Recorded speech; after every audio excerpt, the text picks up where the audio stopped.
नमस्कार विद्यार्थी मित्रांनो, मी आदिनाथ सुरनर आपल्या सर्वांचे लोकसेवा अकादमीमध्ये स्वागत करतो। तर बघा मित्रांनो, आपल्या सर्वांना माहीत आहे की आपण राज्यसेवा पूर्व परीक्षा असेल, UPSC पूर्व परीक्षा असेल, त्यानंतर त्यांच्या मुख्य परीक्षा असेल, या सर्वांची सखोल माहिती मिळावी यासाठी आपण शॉर्ट इंट्रोडक्शन सिरीज लॉन्च केलेली आहे। त्या सिरीजचा पहिला चॅप्टर आपण मागच्या 1-2 दिवसापूर्वी लॉन्च केला। त्या सर्व चॅप्टरला तमाम महाराष्ट्रातल्या विद्यार्थ्यांनी उदंड प्रतिसाद दिला। त्या सर्व विद्यार्थ्यांचे मी खूप खूप आभार मानतो। आणि या दरम्यानच्या काळात मला खूप विद्यार्थ्यांचे फोन आले, ते म्हणत होते की सर, आम्हाला या सिरीजचा पुढे चालून खूप फायदा होणार आहे, प्लीज ही सिरीज कंटिन्यू करा। याच त्यांच्या प्रतिसादाला मान देऊन आपण ही सिरीज पुढे कंटिन्यू ठेवणार आहोत आणि या सिरीजमधील सर्व बाबी या पाहणार आहोत। बघा, तर आता कालचा सेशन पाहिल्यानंतर अनेक नवीन विद्यार्थी असतील, जुने विद्यार्थी असतील, त्यांना पूर्वपरीक्षेचं स्वरूप कशा प्रकारचे आहे, परीक्षा योजना कशा प्रकारची आहे याबद्दल थोडक्यात माहिती मिळाली। बघा, आता याचबरोबर अनेक विद्यार्थ्यांनी त्यांना पूर्वपरीक्षेचं ठीक आहे, कुठेतरी माहिती असेल पुढे, पण नवीन अभ्यासक्रम जो बदललेला आहे राज्यसेवा मुख्यचा, त्या अभ्यासक्रमाचं स्वरूप पाहून, त्या अभ्यासक्रमातील पेपरची संख्या, गुणांची संख्या पाहून अनेक विद्यार्थी गोंधळून गेले असतील। त्याचबरोबर काही विद्यार्थ्यांचं असं म्हणणं आहे की बाबा, आता राज्यसेवा मुख्य परीक्षेचा अभ्यासक्रम बदललेला आहे, तर आम्ही दुसऱ्या परीक्षेची तयारी करू का, आमच्यानं हे जमणार का? तर विद्यार्थी मित्रांनो, या व्हिडिओच्या माध्यमातून तुम्हाला मी आश्वासन देतो की आपण सर्व मिळून हा भवसागर कुठेतरी पार करू। बघा, त्याच्यामुळे कोणत्याच गोष्टीची चिंता न करता आपण का नाही हळूहळू आपल्या दिशेने मार्गक्रमण करू। आतापर्यंत मला आवडलेली एक सुंदर लाईन आहे, जी मी ते तुम्हाला सांगतो की अलीबाबा कंपनीचे फाउंडर म्हणजेच जॅक मा यांनी एका ठिकाणी असं म्हटलं आहे की बाबा, today is difficult, tomorrow is much more difficult, today is difficult, tomorrow is much more difficult, the day after tomorrow is very beautiful, but most person died tomorrow night. आता याचं मराठीत सांगतो बघा, तर ते काय म्हणतात की बाबा, आजचा दिवस खूप कठीण आहे, उद्याचा दिवस तर त्यापेक्षाही कठीण आहे, परंतु उद्याच्या दिवसानंतरचा दिवस खूप सुंदर आहे। परंतु जास्तीत जास्त लोक काय करतात, उद्याच्याच दिवशी आपला जीव सोडून देतात किंवा आपल्या कामातून मागे हटतात। त्यामुळे विद्यार्थी मित्रांनो, ही आपली सुरुवात आहे, त्यामुळे कोणत्याही गोष्टीची चिंता न बाळगता आपण काय करायला पाहिजे, हळूहळू मार्गक्रमण करायला पाहिजे। त्याच सर्व गोष्टीचा विचार करून आपण या सिरीजच्या माध्यमातून हळूहळू एक एक गोष्ट समजून घेऊ, जेणेकरून आपल्याला या सर्व बाबी काय वाटतील, सोप्या वाटतील। त्याचाच भाग म्हणून आपण आता चॅप्टर 1 नंतर आज आपण चॅप्टर 2 पाहणार आहोत। चॅप्टर 1 मध्ये मी सांगितल्याप्रमाणे आपण परीक्षा योजना, परीक्षेचं स्वरूप, ज्यामध्ये पूर्व परीक्षा असेल, मुख्य परीक्षा असेल, याचं थोडक्यात विश्लेषण करण्याचा प्रयत्न केलेला आहे। त्यानंतर आता आपण या दुसऱ्या चॅप्टरमध्ये बघू राज्यसेवा पूर्व परीक्षेचा जो आयोगाने आपल्याला सिलेबस प्रोव्हाइड केलेला आहे, तो आपण या सेशनमध्ये डिकोड करण्याचा प्रयत्न करू। चला तर आपण आजच्या सेशनला सुरुवात करू। तर बघा विद्यार्थी मित्रांनो, आजचं आपलं सेकंड चॅप्टर आहे आपल्या सिरीजचं, ज्यामध्ये आपण राज्यसेवा पूर्व परीक्षेचा सिलेबस डिकोड करणार आहोत। आता आयोगानं बघा, एखाद्या उमेदवाराला सिलेक्ट करण्यापूर्वी आयोग त्याला विविध टप्प्यामधून चेक करण्याचा प्रयत्न करतो, ज्यामध्ये पूर्व परीक्षा असेल, मुख्य परीक्षा असेल, मुलाखत असेल, परंतु प्रत्येक टप्प्यावर उमेदवाराकडून आयोगाची एक विशिष्ट अपेक्षा असते।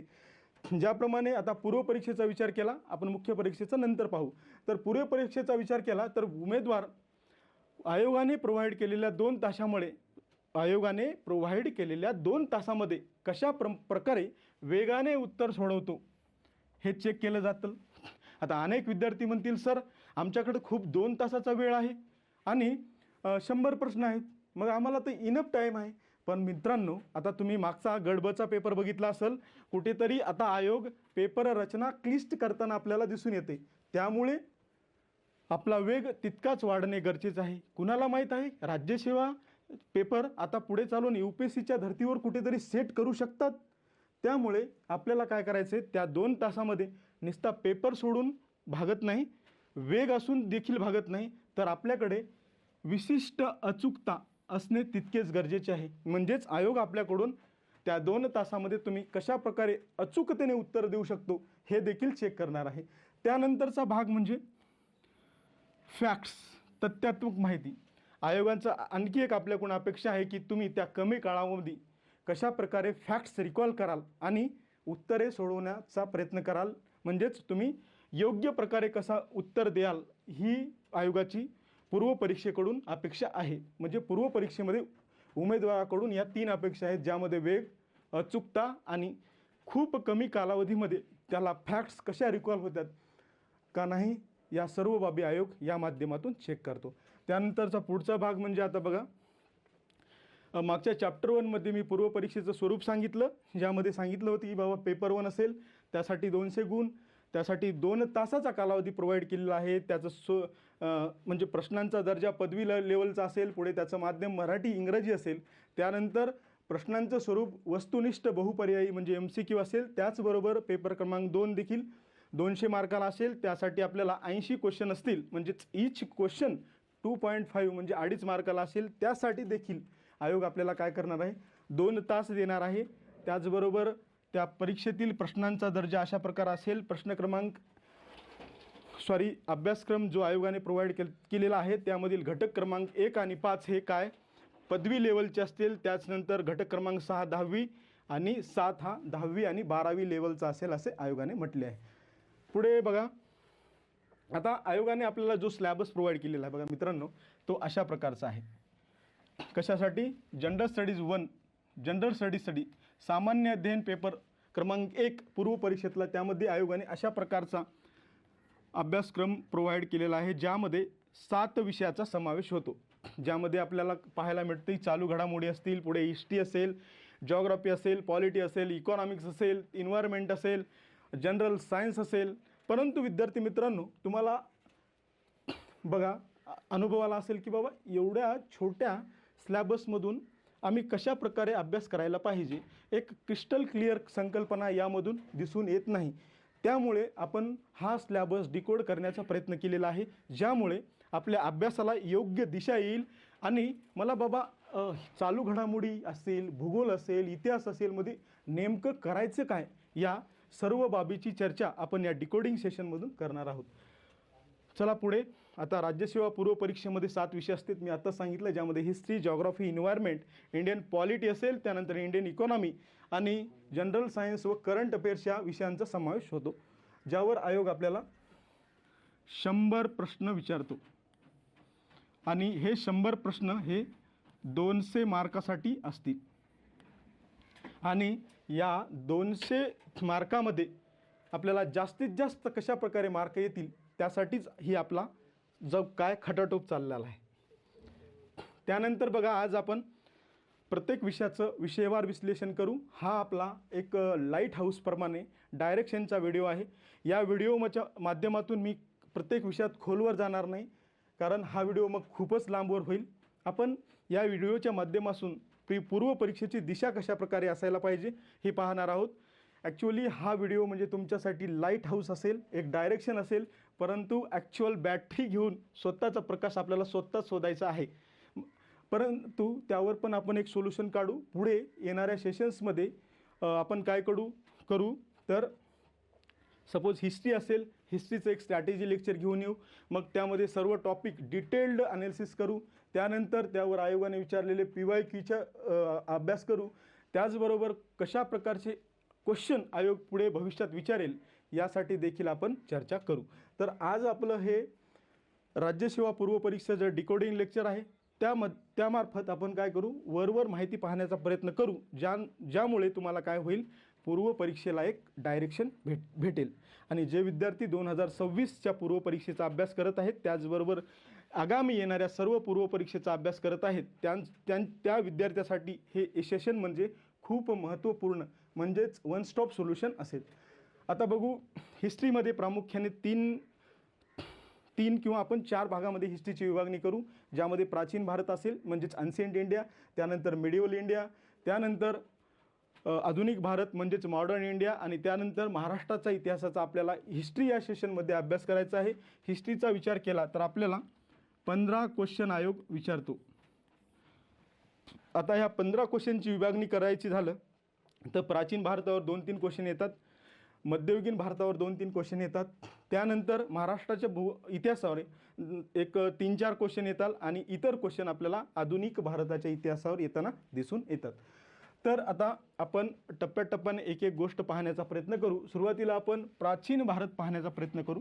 प्राचीन भारतामध्ये नेमकं आपल्याला करायचे काय. आता प्राचीन भारताची सुरुवात म्हणजे प्रागैतिहासिक इतिहास, ज्याला आपण प्री हिस्ट्री असे देखील म्हणतो. आता याची विभागणी 3 कालखंडामध्ये होते, ज्याला आपण अश्मयुगीन कालखंड, ताम्रपाषाण कालखंड आणि महापाषाण कालखंड म्हणतो. पुढे अश्मयुगीन कालखंडाचा विचार केला तर याचे देखील 3 भागात विभागणी होते, ज्यामध्ये आपण पुराश्मयुग, मध्याश्मयुग आणि नवाश्मयुग असे देखील म्हणतो. मग आता या टॉपिकचं आपल्याला तयारी कशी करायची. सर आम्हाला ह्याच्यामध्ये डिटेल अभ्यास करायचा काय, तर मुळीच नाही. बघा, आपल्याला प्रिव्हियस इयरच्या क्वेश्चनवरून आपल्याला आपल्या अभ्यासाची दिशा ठरवायची आहे. त्यामुळे आपल्याला काय करायचं, आयोगाने या टॉपिक्सवर त्या प्रदेशात ज्या तत्कालीन वसाहती होत्या, साईट्स होत्या, त्या महाराष्ट्रातील साईट्स कोणत्या आहेत, भारतातील साईट्स कोणत्या आहेत त्या कालखंडामधील, आणि त्या कालखंडाची वैशिष्ट्ये काय आहेत यावर आपल्याला अभ्यास करायचा आहे. त्यानंतरचा टॉपिक म्हणजे हडप्पा संस्कृती व ज्यालाच आपण सिंधू संस्कृती म्हणतो, ज्याला इंदस व्हॅली सिव्हिलायझेशन देखील म्हटले जाते. आता हडप्पा संस्कृतीवर देखील आयोगाने बऱ्याच प्रमाणात प्रश्न विचारलेले आहेत. त्याचा विचार केला तर आपल्याला सर्वप्रथम याचा कार्यकाल माहीत असणे गरजेचे आहे. त्यानंतर भारताच्या कोणत्या भागामध्ये सिंधू संस्कृती वसलेली होती, त्यानंतर सिंधू संस्कृतीचे वैशिष्ट्ये असतील, सिंधू संस्कृतीमधील जे काही प्रमुख पशु असतील, त्यानंतर कोणत्या प्रकारचा एक्सपोर्ट, कोणत्या प्रकारचा इम्पोर्ट केला जात होता, त्याचबरोबर काही महत्त्वपूर्ण त्या कालखंडातील समाजव्यवस्था कशी होती, त्यानंतर कला व संस्कृती कशा प्रकारची होती आणि अर्थव्यवस्था कशा प्रकारे चालायची याविषयी आपल्याला अभ्यास करायचा आहे.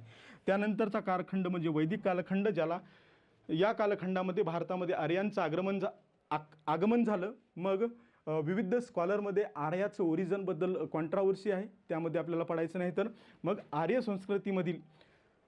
संस्कृतीचा विचार केला तर 2 भागामध्ये याची विभागणी होते, ज्याला आपण पूर्व वैदिक काळ आणि उत्तर वैदिक काळ म्हणून ओळखले जातो. मग आर्यांनी भारतात आल्यानंतर म्हणजेच वैदिक काळामध्ये कोणकोणत्या ग्रंथांची निर्मिती केली, ज्यामध्ये ऋग्वेद, सामवेद, अथर्ववेद असेल किंवा इतर महत्त्वपूर्ण ग्रंथ असतील.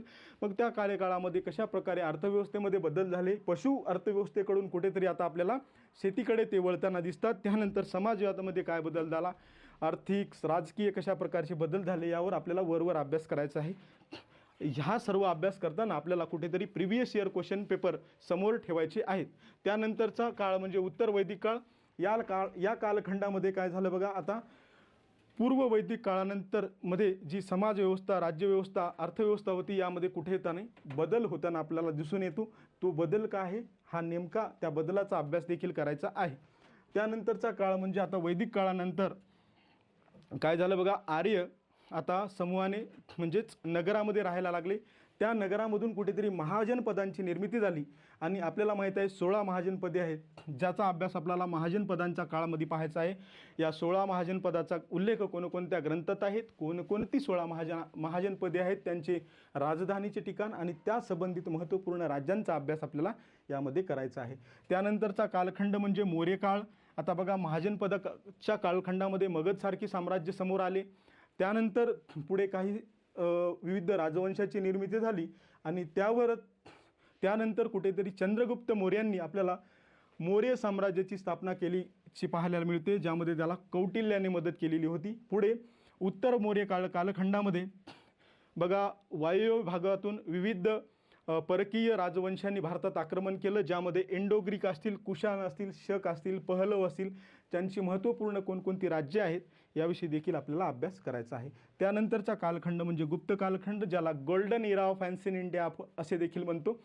त्या कालखंडामध्ये कोणकोणती महत्त्वपूर्ण राज्य होते, ज्यामध्ये आपण श्रीगुप्त असेल, चंद्रगुप्त 1 असेल, चंद्रगुप्त 2 असेल, समुद्रगुप्त, कुमारगुप्त, त्यांच्या कालखंडामध्ये काय काय घटना घडल्या, त्यांनी काय महत्त्वपूर्ण कामगिरी केली याविषयी देखील आपल्याला अभ्यास करायचा आहे. त्याचबरोबर त्या कालखंडामध्ये समाजव्यवस्था, अर्थव्यवस्था, राज्यव्यवस्था कशा प्रकारची होती याविषयी देखील काय करायचं आहे, आपल्याला या पोर्शनमध्ये अभ्यास करायचा आहे. त्यानंतर बघा, उत्तर गुप्त काळ व प्रादेशिक सत्तांचा उदय. उत्तर गुप्त काळ म्हणजे हर्षवर्धनांचा काळ. आपल्याला PYQ मध्ये पाहायला मिळतं की या टॉपिकवर आयोगाने बऱ्याचदा प्रश्न विचारलेले आहेत की हर्षवर्धनांनी कोणकोणती ग्रंथ लिहिली यावर आपल्याला प्रश्न विचारताना दिसून येतात. त्यानंतर बघा कुठेतरी गुप्त साम्राज्य वीक झाल्यानंतर काही प्रादेशिक सत्तांचा उगम झाला, ज्यामध्ये दक्षिणेकडे सातवहन असतील, राष्ट्रकूट असतील, चालुक्य असतील, तिकडं पाल असेल, इकडे राष्ट्रकूट राजपूत राजवंशाचा उदय होताना आपल्याला दिसून येतो. त्या सर्वांचा आपल्याला अभ्यास करायचा आहे. त्या संबंधित राजे आणि काही घटनांचा यामध्ये अभ्यास करायचा आहे. त्यानंतरचा टॉपिक म्हणजे पूर्व मध्ययुगीन कालखंड आणि दक्षिणेकडील प्राचीन राज्य. यामध्ये आता हळूहळू कुठेतरी नॉर्थ वेस्ट प्रांतातून भारतामध्ये विविध मध्य आशिया युगातील टोळ्यांनी भारतात आता आगमन करायला सुरुवात झाली होती. त्याचबरोबर दक्षिण भारतामध्ये काही महत्त्वपूर्ण राज्य होते ज्याचा आपल्याला अभ्यास करायचा आहे, ज्यामध्ये चेर असेल, चोल असेल, पांडे असेल, त्यांच्या राजधानीचे ठिकाण, त्यांचे महत्त्वाची बंदरे, त्याचबरोबर त्यांची अर्थव्यवस्था, समाजव्यवस्था आणि कुठेतरी प्रशासन व्यवस्था कशा प्रकारची होती याचा देखील आपल्याला अभ्यास करायचा आहे. अशा प्रकारे आपण ॲन्शियंट इंडियावर जे 2-3 प्रश्न येतात त्याचा थोडक्यात अभ्यास केला.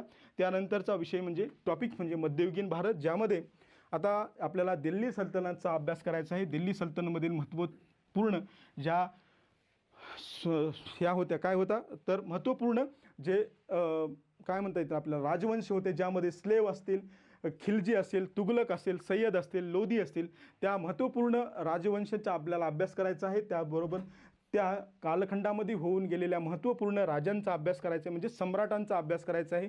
त्यांनी राज्यव्यवस्था असेल, अर्थव्यवस्था आणि सामाजिक व्यवस्थेमध्ये कशा प्रकारचे बदल केले, कला व संस्कृतीमध्ये कशा प्रकारे भर पाडली, त्यांच्या कालखंडामध्ये विविध तत्ववेत्ते असतील, स्कॉलर असतील, यांना काय केलं, त्यांनी आश्रय दिला आणि त्यांना काही पदव्या बहाल केल्या, त्यांनी काही पुस्तकं लिहिली. या सर्वांचा अभ्यास आपल्याला या टॉपिकमध्ये करायचा आहे. त्यानंतर दिल्ली सल्तनत ही उत्तरेकडे होती. त्याच कालखंडात दक्षिण भारतामध्ये विजयनगरचे साम्राज्य आपल्याला उदयास येताना दिसते. ते कालावधी जेमतेम 1300चा असावा. अब्दुल रज्जाक सारखे इतर भरपूर प्रवासी यांनी काय केलं, विजयनगरला भेट दिली. तर त्यांनी त्याविषयी आपले मत व्यक्त केलेले आहेत. कोणत्या राजवंशाच्या कालखंडात किंवा विजयनगरच्या कोणकोणत्या राजांच्या कालखंडात परकीय प्रवासी आले यांचा देखील आपल्याला अभ्यास करायचा आहे. त्याचबरोबर इतर राज्य म्हणजे बहामनी राज्याचा देखील आपल्याला अभ्यास करायचा आहे. त्यानंतर बघा मुघल साम्राज्याचा काळ. पुढे बघा बाबराने पानिपतच्या लढाईच्या माध्यमातून भारतामध्ये आपली काय केली, सत्ता स्थापन केली. पुढे बाबर असेल, त्याच्यानंतर हुमायूँ असेल, अकबर असेल, पुढे जहांगीर, शहाजहान, औरंगजेब यांच्या कार्यकालामध्ये काही कशा प्रकारचे बदल झाले, त्यांनी समाजव्यवस्था, अर्थव्यवस्था, राज्यव्यवस्था कशा प्रकारे बदलली, कला व संस्कृतीमध्ये कशा प्रकारचे योगदान दिलं, ज्यामध्ये चित्रकला असेल, वास्तुकला असेल. त्याचबरोबर या कालखंडामध्ये काही महत्त्वपूर्ण साहित्य लिहिले गेले, त्या साहित्याचा आपल्याला अभ्यास करायचा आहे. त्या साहित्यकारांची म्हणजे त्या साहित्य कृतीचे लेखक कोण आहेत याचा देखील यामध्ये अभ्यास करायचा आहे. त्यानंतर बघा महाराष्ट्रात किंवा दक्षिण भारताच्या आपल्या महाराष्ट्राचा विचार केला तर छत्रपती शिवाजी महाराजांनी ज्या मराठा साम्राज्याची स्थापना केली होती, त्या मराठा साम्राज्याची व्यवस्था कशा प्रकारची होती, त्यामध्ये राजकीय व्यवस्था कशा प्रकारची होती, प्रशासकीय व्यवस्था कशा प्रकारची होती. त्याचबरोबर या कालखंडामध्ये होऊन गेलेल्या छत्रपती शिवाजी महाराजांच्या नंतरच्या कालखंडामध्ये जे काही महत्त्वपूर्ण राजे होऊन गेले, त्यांनी काही बदल केले. त्याचबरोबर त्यांचे मुघलांसोबत कशा प्रकारचे संबंध होते, या सर्वांचा अभ्यास आपल्याला यामध्ये करायचा आहे. अशा प्रकारे आपण मध्ययुगीन भारताचा अभ्यास केला, ज्यावर आयोग 2-3 प्रश्न विचारतो. त्यानंतरचा टॉपिक म्हणजे ज्यावर हमखास मोठ्या प्रमाणात प्रश्न येतात तो म्हणजे आधुनिक भारताचा इतिहास. यावर आपल्याला कुठेतरी 6-7 प्रश्न येताना दिसून येतात. आता आपल्याला माहीत आहे की बघा वेस्ट म्हणजे युरोपामध्ये काही व्यापारी कंपन्या स्थापन झाल्या होत्या. त्या व्यापारी कंपन्या कुठेतरी व्यापार करण्यासाठी पूर्वेकडे निघाल्या, ज्यामध्ये पोर्तुगीज असतील, डच असतील, फ्रेंच असतील, त्यानंतर ब्रिटिश असतील. याचाच भाग म्हणून पुढे ब्रिटिश ईस्ट इंडिया कंपनी व्यापारी संस्था म्हणून भारतात आली आणि ती हळूहळू राजकीय संस्था कशा प्रकारे बनली आणि भारतात ब्रिटिश सत्तेची स्थापना कशा प्रकारे झाली याचा आपल्याला अभ्यास करायचा आहे. त्यानंतर कुठेतरी ब्रिटिशांनी सुरुवातीला जो व्यापारी धोरण राबवलं होतं ते आता राजकीय बाबीमध्ये शिरकाव करू लागले आणि त्यांनी दडपशाही आणि पिळवणुकीची सुरुवात केली. त्याचाच भाग म्हणजे 1857च्या उठावामार्फत त्याला प्रतिसाद देण्यात आला आणि त्यामधूनच राष्ट्रवादाचा उगम होता आपल्याला दिसून येतो. त्यानंतरच्या काळामध्ये ब्रिटिशांनी भारतामध्ये एक संरचना, एक स्ट्रक्चर राबवण्यासाठी विविध घटनात्मक सुधारणा केल्या, ज्यामध्ये त्यांनी विविध कायदे केले, ज्यामध्ये 1773चा ॲक्ट असेल, पुढे 1961, 1958, त्यानंतर 1992, 1909, 1919, त्यानंतर 1935चा भारत सरकार कायदा आणि शेवटी 1947चा कायदा केला. याच प्रकारे आपण घटनात्मक विकास असा अभ्यास करायचा आहे. त्यानंतर दरम्यानच्या काळामध्ये भारतामध्ये सामाजिक आणि धार्मिक सुधारणा करण्यासाठी विविध संस्थांची स्थापना झाली, ज्यामध्ये प्रार्थना समाज असेल, ब्राह्मो समाज असेल, त्याचबरोबर सत्यशोधक समाज असेल, आर्य समाज असेल, या सर्व समाज व्यवस्थेचा आपल्याला अभ्यास करायचा आहे. त्या धार्मिक सुधारणा चळवळींचा अभ्यास करायचा आहे. त्यांनी समाजामध्ये कशा प्रकारचं योगदान दिलं, समाजामध्ये कशा प्रकारे प्रबोधनात भर पाडली, या सर्वांचा अभ्यास आपल्याला यामध्ये करायचा आहे. त्यानंतरचा टॉपिक म्हणजे भारतीय राष्ट्रवादाचा विकास, म्हणजेच राष्ट्रीय काँग्रेसची स्थापना.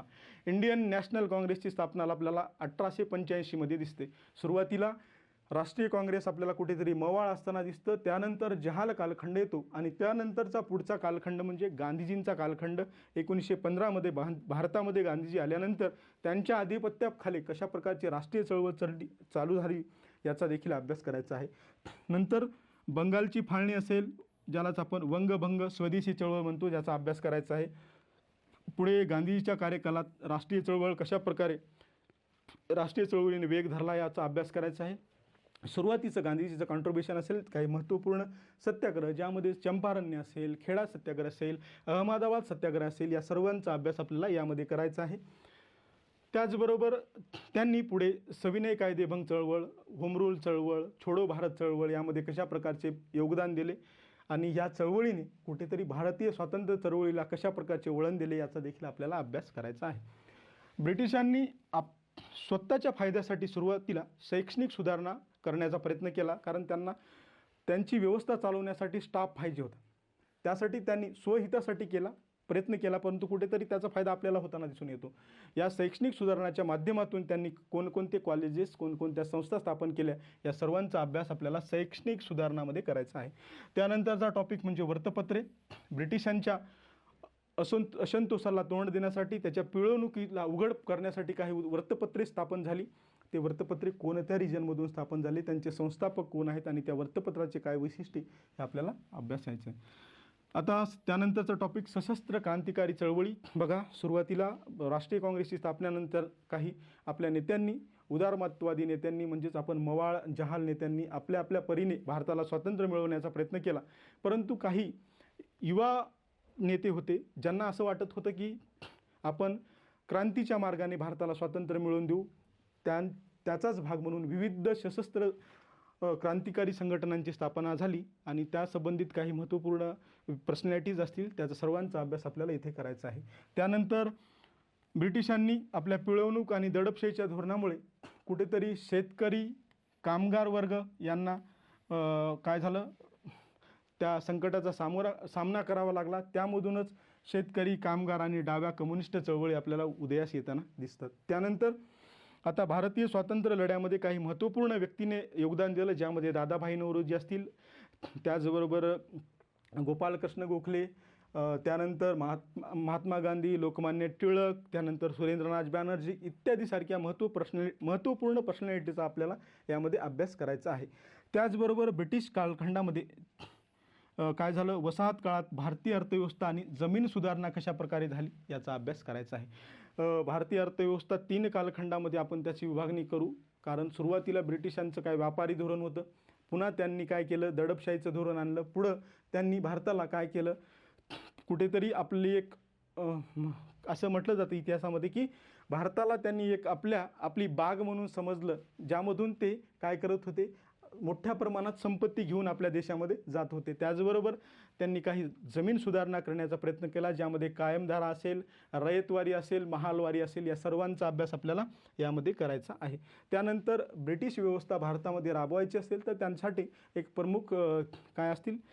प्रमुख त्यांचे अधिकारी असणे गरजेचे होते. त्यामुळे त्यांनी सुरुवातीला गव्हर्नर असतील, त्यानंतर गव्हर्नर जनरल, पुढे व्हाईसराय यासारख्या प्रमुख अधिकाऱ्यांची नेमणूक केली. ते कोण होते, त्यांच्या कार्यकाळामध्ये काय घटना घडल्या याचा आपल्याला अभ्यास करायचा आहे. त्यानंतर स्वातंत्र्य प्राप्ती आणि फाळणी, सत्तेचे हस्तांतरण या टॉपिक्समध्ये पुढे आपल्याला क्रिप्स मिशन असेल, वेवेल प्लॅन असेल, त्यानंतर कॅबिनेट मिशन प्लॅन असेल आणि पुढे माउंटबॅटन योजना, या सर्वांचा अभ्यास यामध्ये करायचा आहे.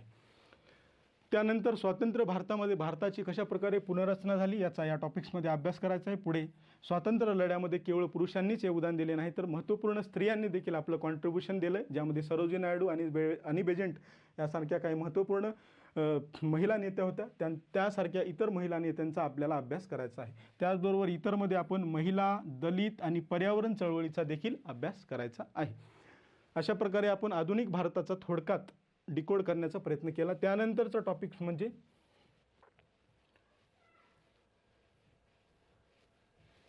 त्यानंतर आपण असं म्हणू शकतो की त्यानंतरचा भाग आपल्याला महाराष्ट्राचा इतिहासाचा विचार केला तर आपल्याला सर्वात महत्त्वाचं म्हणजे महाराष्ट्राची निर्मिती कशा प्रकारे झाली.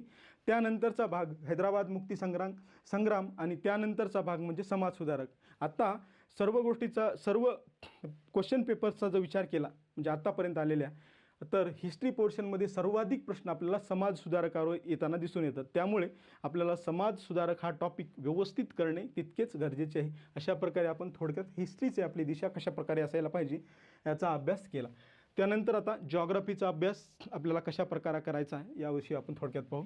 जॉग्राफीवर देखील आपल्याला 15 क्वेश्चन येताना दिसून येतात, ज्यामध्ये सुरुवातीला ते फिजिकल जॉग्राफीवर क्वेश्चन विचारतील. त्यानंतर आपल्या सोयीसाठी ही आपली रचना केलेली आहे बघा. यावर काही क्वेश्चन प्राकृतिक भूगोलावर येतील, त्याचबरोबर भारताचा भूगोल असेल, जगाचा भूगोल असेल, महाराष्ट्राचा भूगोल असेल, यावर प्रश्न येतात. त्यामध्ये कोणते महत्त्वपूर्ण टॉपिक आहेत ते थोडक्यात पाहू. आता बघा, खगोलशास्त्र ॲस्ट्रॉलॉजी यामध्ये काय होतं, विश्वाची उत्पत्ती आणि सूर्यमाला यावर प्रश्न येताना आपल्याला दिसून येतात. विश्वाच्या उत्पत्ती संबंधित काय महत्त्वपूर्ण थेरी आहेत, बिग बँग थेरी असेल, नेबुलर हायपोथेसिस असेल, प्लॅनेटिसिमल थेरी असेल, ज्यामध्ये लॅपलास, चेंबरलिन, जेम्स जीन यांसारख्या महत्त्वपूर्ण स्कॉलर्सच्या थेरी आपल्याला अभ्यासायच्या आहेत, ज्यावर आयोगाने मागे प्रश्न विचारलेले आहेत. त्यानंतरचा टॉपिक म्हणजे सूर्यमाला. यामध्ये महत्त्वपूर्ण कोणकोणते ग्रह आहेत, किती आहेत, त्यांचं rotation east to west, west to east कशा प्रकारे होतं, या सर्वाचा अभ्यास आपल्याला करायचा आहे. आणि प्रत्येक ग्रहाची काय वैशिष्ट्ये आहेत याचा देखील अभ्यास करायचा आहे. त्यानंतरचं टॉपिक्स म्हणजे भूरूपशास्त्र, ज्याला आपण जिओमॉर्फॉलॉजी असे म्हणतो. त्यामध्ये आपल्याला काय बघायचं आहे बघा, पृथ्वीची उत्पत्ती कशा प्रकारे झाली आणि पृथ्वीचे अंतरंग आपल्याला बघायचे. पृथ्वीची बिग बँग थेरीनंतर विविध ग्रहांची निर्मिती झाली, त्याचाच भाग म्हणजे पृथ्वीची एक निर्मिती होताना दिसते. मग पृथ्वीची निर्मिती होतानाची प्रक्रिया काय आहे या सर्वाचा अभ्यास यामध्ये करायचा आहे. त्यानंतर पृथ्वीच्या अंतरंगामध्ये आपल्याला क्रस्ट असेल, मेंटल असेल, कोर असेल, इंटरनल कोर काय आहे, एक्सटर्नल कोर काय आहे, त्यांना विभागणाऱ्या रेषा कोणत्या आहेत याचा अभ्यास करायचा आहे. त्यानंतरचा टॉपिक्स म्हणजे भूकंप आणि ज्वालामुखी, ज्यामध्ये भूकंपाची रचना कशी असते. त्यानंतर भूकंप लहरी कोणकोणत्या असतात, त्याचबरोबर सिस्मोग्राफ काय आहे. त्यानंतर भूकंपासंबंधित इतर महत्त्वपूर्ण अभ्यास करायचा आहे. त्याचबरोबर ज्वालामुखीचा देखील आपल्याला अभ्यास करायचा आहे. आपल्याला जॉग्राफीचा अभ्यास करताना रिंग ऑफ फायर ही संकल्पना आता तुम्हाला पुढे अभ्यास करताना जाणवेल, ज्याला आपण काय म्हणतो, जगभरातील महत्त्वपूर्ण भूकंप प्रवण क्षेत्र ते कुठे आहेत, ते कशामुळे निर्माण झाले आणि ह्या क्षेत्रामध्ये वारंवार भूकंप का होतात, या सर्वाचा अभ्यास करायचा आहे. त्यानंतरचा टॉपिक खडक व खनिजे. बघा, आता भूकंपामार्फत किंवा ज्वालामुखीमार्फत म्हणू शकतो आपण, लावा पृथ्वीवर आल्यानंतर काय होतं, लावाचे थर पृष्ठभागावर पसरतात, त्यामधून मोठ्या प्रमाणात खडकाची निर्मिती होते. पुढे त्या खडकाचं आपल्याला अग्निजन्य किंवा महत्त्वपूर्ण इतर खडकात रूपांतर होताना दिसतं. मग छोटे खडक असतील त्यातून मृदेची निर्मिती कशा प्रकारे होती याचा अभ्यास करायचा आहे. त्याचबरोबर या खडकामध्ये कोणकोणते खनिजे आहेत याचा देखील आपल्याला अभ्यास करायचा आहे. आणि अपक्षय आणि मृदेची निर्मिती म्हणजे काय बघा, आताच मी सांगितलं म्हणजे वारा, ऊन, पाऊस यामुळे काय होतं, लावा असतील, खडकाचं रूपांतर लहान खडकामध्ये होतं, त्यातूनच मृदेची निर्मिती होती. मग मृदेच्या निर्मितीसाठी कारणीभूत कोणकोणते पॅरेंट घटक आहेत याचा अभ्यास करायचा आहे. त्याचबरोबर पृथ्वी तलावर म्हणजेच भूपृष्ठावर विविध भूरूपांची निर्मिती झाल्याची आपल्याला दिसून येते, ज्यामध्ये लाटा असतील, त्याचबरोबर हिम असेल, त्याचबरोबर वारा असेल, त्याचबरोबर नदीमध्ये अप्पर स्टेज असेल, मिडल स्टेज आणि लोअर स्टेजमध्ये कशा प्रकारे भूरूपाची रचना होती या सर्वांचा आपल्याला यामध्ये अभ्यास करायचा आहे. त्याचबरोबर कस्ट टोपोग्राफी म्हणजेच चुनखडीच्या प्रदेशामध्ये कशा प्रकारची काय होती भूरूपांची रचना होती याचा देखील अभ्यास करायचा आहे. त्यानंतरचा टॉपिक म्हणजे हवामानशास्त्र. यामध्ये हवामान व त्याची रचना आपण पाहणार आहोत, ज्यामध्ये आपण आता पाहिल्याप्रमाणे पृथ्वीच्या वरच्या भागात म्हणजे कवचाच्या वरच्या भागात काय आहे, तपांबर असेल, सीतांबर असेल, मध्यांबर असेल, आयनांबर असेल, बाह्यनांबर असेल, या सर्वांची रचना आपल्याला अभ्यासायची आहे. त्याचबरोबर या टॉपिक्समध्ये आपल्याला ऋतूचा देखील अभ्यास करायचा आहे. त्याचबरोबर सौरशक्ती आणि उष्णतेचे संतुलन. आता 100% उष्णता सूर्यापासून येते, पण पृथ्वीवर ॲक्च्युअली 51% उष्णता येते. मग ते वातावरणामध्ये किती ऑब्सॉर्व होते, रिफ्लेक्ट किती होते, आयसोलेशन काय, इन्सोलेशन काय, या सर्व गोष्टीचा अभ्यास आपल्याला यामध्ये करायचा आहे. त्याचबरोबर हवेचा दाब म्हणजे वायुभार, ॲटॉमिक प्रेशरचा अभ्यास यामध्ये करायचा आहे. त्यानंतरचा टॉपिक्स म्हणजे पर्जन्य व त्याचे प्रकार, म्हणजे प्रिसिपिटेशन म्हणजेच पर्जन्य. पर्जन्य कशा प्रकारे होतो, पर्जन्याचे प्रकार काय आहेत, कन्व्हेन्शनल काय आहे, ओरोग्राफिक म्हणजेच आवर्त काय, कन्व्हेन्शनल काय आहे किंवा सायक्लॉनिक असेल, या सर्वांचा अभ्यास आपल्याला यामध्ये करायचा आहे. त्यानंतर पृथ्वी तलावर काही वाऱ्यांचा आपल्याला अभ्यास करायचा आहे. स्थानिक वारे जसे की उत्तर भारतामध्ये आपण बघतो लू सारखे वारे आपल्याला दिसतात बघा. आणि जागतिक स्तरावर विचार केला तर फॉन असेल, मिस्ट्रल असेल, त्याबरोबर चिनूक असेल, यासारख्या वाऱ्यांचा देखील अभ्यास करायचा आहे, ज्यावर आपल्याला जोड्या लावामध्ये प्रश्न येताना दिसून येतात. त्यानंतर आपल्याला जागतिक हवामानाचा प्रकाराचा अभ्यास करायचा असेल, त्यामध्ये आपण पाहू शकतो ट्रॉपिकल क्लायमेट असेल, त्यानंतर डेसिडियस क्लायमेट असेल, पुढे सूचीपर्णी वने म्हणू शकतो आपण, त्यानंतर तैगा वने, यासारख्या सर्व भागाचा टुंड्रा असेल, याचा आपल्याला यामध्ये अभ्यास करायचा आहे. पुढे सागरशास्त्राचा अभ्यास करताना आपल्याला सागर तळाची रचना माहीत असणे गरजेचे आहे. त्याचबरोबर कोल्ड करंट काय, हॉट करंट काय आहे, सॅलिनिटी काय आहे, यासारख्या संकल्पनांचा आपल्याला अभ्यास करणे गरजेचे आहे.